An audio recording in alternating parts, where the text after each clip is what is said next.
What's up, Titan fans? How are we doing? The NFL 2025 schedule has dropped, so let's go ahead and look at the Tennessee Titans to see who we play, when we play, where we play, and of course, any prime time games we have for the Tennessee Titans. So let's go ahead and look at the preseason because we have to. I know people don't care about the preseason, but we have a rookie quarterback. We have a number one overall draft pick quarterback. So he's going to have to play in the preseason.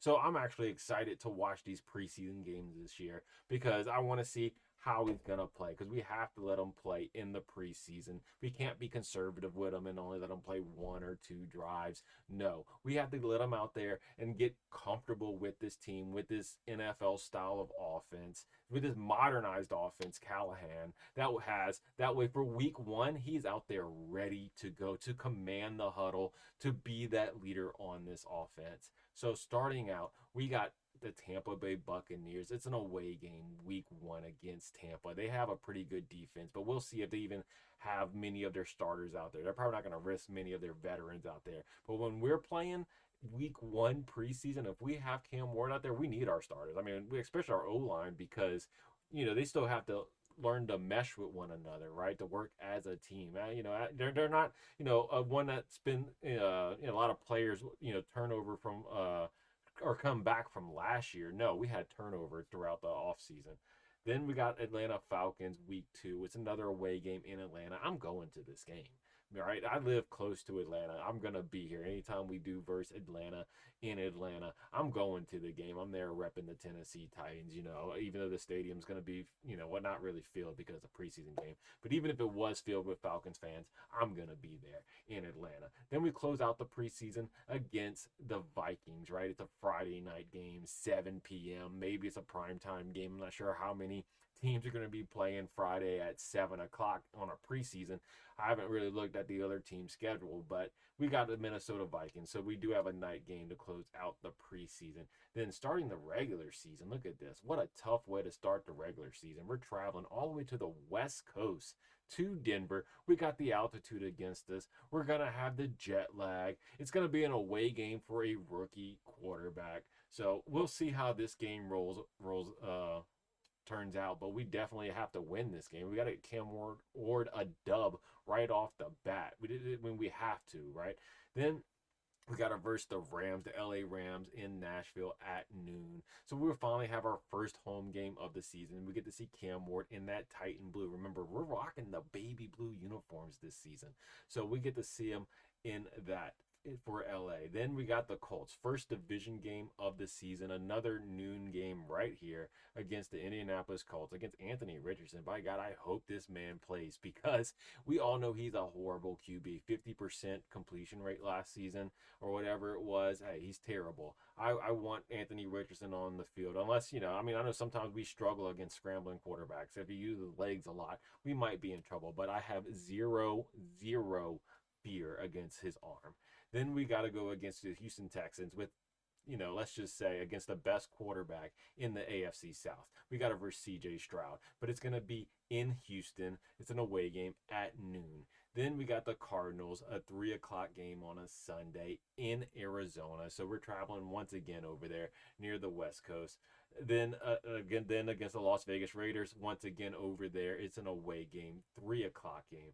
Then we got the Patriots. This is one that a lot of people is going to be excited for, especially the media. We got Mike Vrabel coming back to Nashville. Now, whenever he came to Tennessee to become our coach, he took over a winning team. We was a playoff team when he took over. Then he made us a little better, and then it fell off quick. And that's mainly because people like to say, it was John Robinson, it was the people he drafted and everything like that. But maybe it was Vrabel not developing these players. How many times have you seen it where we drafted players and Vrabel wouldn't start them? He'd be like, no, they have to earn it. They got to earn it. The veteran's going to be out there playing. Yeah, Vrabel's good with these veteran guys. They love him, right? He doesn't want to get rid of them. He has his guys. Obviously, whenever he went to New England, he brought a lot of his guys with him up there to New England.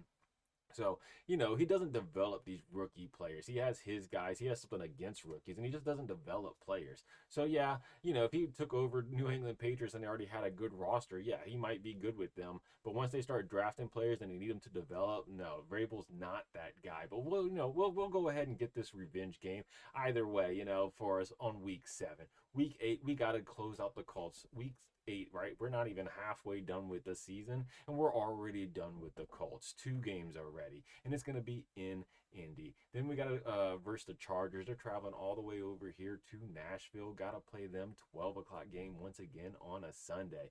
Then week 11, we're done with the Texans. We're closing it out already. Week 11, they got these division games early. They're ending early for us this season. Normally, we backload these division games. How many times have we played division games like the last 3 weeks of the season, always closing it out with the Texans? But no, Texans, they're already done week 11, noon game in Nashville. Then we got to go against the Seattle Seahawks. Luckily, they're a West Coast team traveling to Nashville. So we got a little bit of advantage right there. And it's a 12 o'clock game.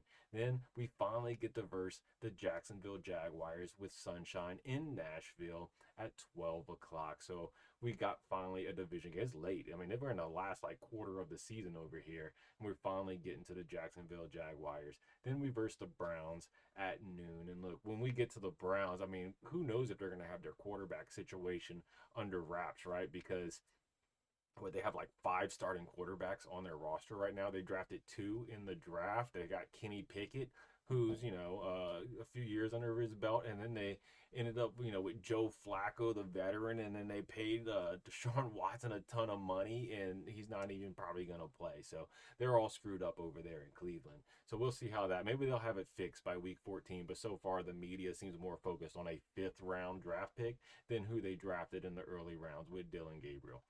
Then we got to verse the Niners. So we're traveling all the way back to Cali to verse the Niners. A lot of West Coast teams were playing this year, but we got to verse them. It's a 3:25 game on a Sunday. Then we got to verse the Chiefs. Of course, this is going to be a hard game, but surprisingly, if you look at the last 5 years, when the Chiefs have been good, we typically do pretty well against the Chiefs. And a lot of times we beat the Chiefs, which is kind of crazy because we're kind of a bad team, especially last season. Remember, worst team in the NFL. But we got to verse the Chiefs.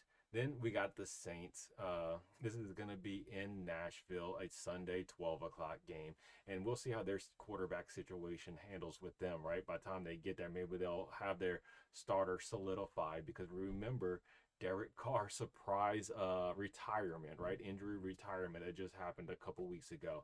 So we'll see how they do with the quarterback situation because they could have got Shedeur Sanders, but no, they didn't. They passed on him. They got the Tyler guy from Louisville.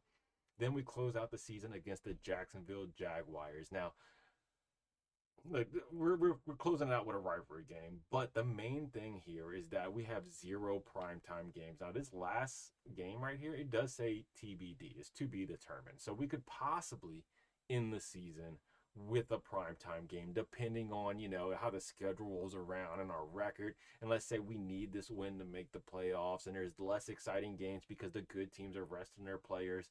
So they might move us up and bounce things around to make it a primetime game if the game's gonna matter. But if we're a 3-win team like we were last season, there's no way it's going to be a primetime game. Or let's say we're a dominant team. Cam Ward comes in here and turns this season around and we're, only like a 2-loss team or 3-loss team or some crazy fairy tale stuff, then we're not going to be the primetime game, right? But if we're fighting for a playoff spot, we might end up with one, but more than likely we're going to have 0 playoff primetime games. And that's just because, hey, we were the worst team in the NFL. We were a 3-win team. We got the #1 overall draft pick. So the NFL is just basing, the schedule off of how you did the year before. Other years, yeah, I was a little salty whenever we would make the playoffs or go to the AFC Championship game.